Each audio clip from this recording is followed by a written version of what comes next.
પશ્ચિમ બંગાળમાં મેઘરાજાની એન્ટ્રી. કોલકાતા અને વિદ્યાનગરમાં તોફાની પવન સાથે ધોધમાર વરસાદ વરસ્યો. અનેક વિસ્તારોમાં તેજ પવન સાથે ભારે વરસાદથી વાતાવરણ ઠંડુગાર. ભારે પવન અને ગાજવીજ સાથે વરસાદ તૂટી પડતા રસ્તાઓ પર ભરાયા પાણી. દહેરાદૂનમાં અચાનક બદલાયું હવામાન. અનેક વિસ્તારોમાં સવારથી હળવાથી મધ્યમ વરસાદી ઝાપટા. મેઘરાજાની એન્ટ્રીથી વાતાવરણમાં પ્રસરી ઠંડક. વાતાવરણ આહલાદક બનતા સહેલાણીઓ અને સ્થાનિક લોકોમાં ખુશીનો માહોલ. બિહારમાં મેઘરાજાનું રૌદ્ર સ્વરૂપ. પટના સહિત 3 જિલ્લામાં ભારે તોફાનની આશંકા. પટના, અરવલ અને જહાનાબાદ માટે હવામાન વિભાગનો ઓરેન્જ એલર્ટ. બિનજરૂરી બહાર ન નીકળવાની કરાઈ અપીલ. હરિયાણાના અંબાલામાં પ્રશાસનની પ્રી મોન્સૂન કામગીરીની ખુલ્લી પોલ. અંબાલામાં માત્ર ગણતરીના કલાકોના વરસાદમાં રસ્તાઓ પાણી. શહેરના મુખ્ય માર્ગો સ્વિમિંગ પુલ બનતા સ્થાનિકો પરેશાન. ટ્રાફિક જામથી વાહન ચાલકો અટવાયા. ઉત્તરાખંડના રુદ્રપ્રયાગમાં આકાશી આફત. જાખોલીમાં મુશળધાર વરસાદથી નદી નાળા છલકાયા. મોટરવે પર કાટમાળ અને પથ્થરો ધસી આવતા રસ્તો બંધ થયો.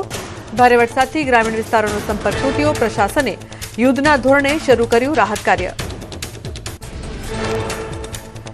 બિહારના સિવાનમાં મેઘરાજાની ધમાકેદાર એન્ટ્રી. કાળઝાળ ગરમી વચ્ચે વાતાવરણ પલટાયું.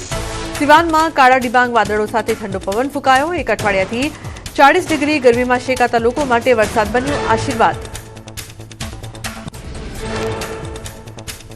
બિહારના ગોપાલગંજમાં મુશળધાર વરસાદથી અસહ્ય ગરમીમાં મોટી રાહત. તેજ પવન સાથે વરસેલા વરસાદથી વાતાવરણ બન્યું આહલાદક. ગોપાલગંજમાં સમયસર વરસાદ થતા ડાંગરની રોપણી માટે ખેતરો તૈયાર.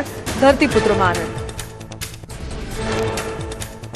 બિહારના સીતામઢીમાં સવારમાં જ મેઘરાજાની ધમાકેદાર બેટિંગ. કાળઝાળ ગરમી અને અસહ્ય ઉકળાટથી લોકોને મળી મોટી રાહત. કાળા ડિબાંગ વાદળો વચ્ચે વરસ્યો વરસાદ. નીચાણવાળા રસ્તાઓ પર પાણી ભરાતા વાહન ચાલકો અટવાયા. હિમાચલ પ્રદેશમાં 15 જૂન સુધી મેઘતાંડવની આશંકા. હવામાન વિભાગે અનેક જિલ્લાઓમાં ઓરેન્જ એલર્ટ કર્યું જાહેર. આગામી 47 કલાકમાં ભારે વાવાઝોડું, વીજળી અને ઓલાવૃષ્ટિની ચેતવણી. તાપમાનમાં પારો 4 ડિગ્રી સુધી ગગડી શકે. કાળઝાળ ગરમી વચ્ચે દિલ્હીમાં હવામાન પલટાયું. અસહ્ય ઉકળાટ અને હીટવેવ વચ્ચે વરસાદી માહોલ સર્જાતા ગરમીથી રાહત. લઘુત્તમ તાપમાન 30 ડિગ્રી નોંધાયું. આજે ધૂળની ડમરીઓ સાથે વરસાદની આગાહી.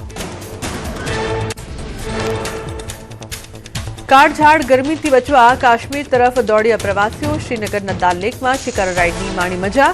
હીટવેવના પ્રકોપ વચ્ચે પ્રવાસીઓ માટે આશીર્વાદ બન્યું કાશ્મીર. દાલ લેકનો નજારો જોઈ પ્રવાસીઓ થયા ખુશખુશાલ.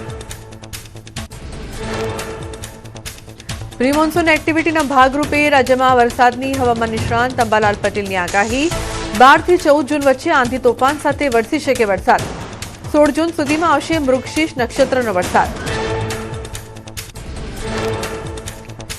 18 થી 20 તારીખ વચ્ચે ભારે વરસાદની સંભાવના. 23 થી 26 જૂન દરમિયાન આંધ્રા નક્ષત્રમાં ભારેથી અતિભારે વરસાદનું અનુમાન. દક્ષિણ ગુજરાતમાં સર્જાઈ શકે પૂરની સ્થિતિ. 29 જૂનથી 7 જુલાઈ સુધીમાં નોંધાશે સારો વરસાદ. ચોમાસાને લઈને હવામાન નિષ્ણાંત અંબાલાલ પટેલનું અનુમાન. ચોમાસું શરૂઆતમાં સારું રહેશે, જોકે અલનીનોની વર્તાશે અસર. ઓગસ્ટમાં અલનીનો મજબૂત બનશે, જેની ભારતના ચોમાસા પર થશે પ્રતિકૂળ અસર. રાજ્યમાં 16 જૂન સુધી હળવાથી મધ્યમ વરસાદની હવામાન વિભાગે કરી આગાહી. દક્ષિણ ગુજરાતમાં ડાંગ, નવસારી, વલસાડમાં થઈ શકે વરસાદ. સૌરાષ્ટ્ર કચ્છમાં 14 જૂનથી વરસાદની આગાહી. ભાવનગર, અમરેલી સહિતના વિસ્તારોમાં પડશે વરસાદ. રાજ્યમાં આગામી 7 દિવસ તાપમાનમાં નહીં થાય કોઈ ફેરફાર. દરિયાકાંઠે 15 થી 20 કિલોમીટરની ઝડપે ફૂંકાશે પવન. દરિયાકાંઠાના વિસ્તારોમાં દક્ષિણથી પશ્ચિમના પવન ફૂંકાશે. અમદાવાદમાં વાદળછાયું રહી શકે આકાશ.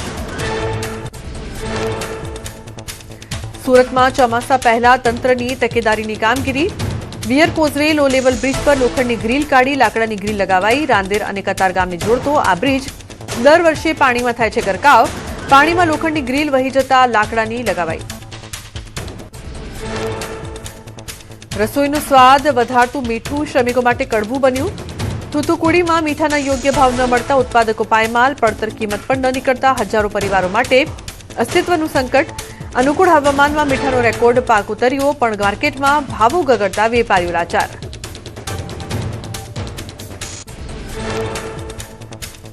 છોટાઉદેપુરના હૃદય સમાન તળાવની સુંદરતા પર લાગ્યું ગ્રહણ.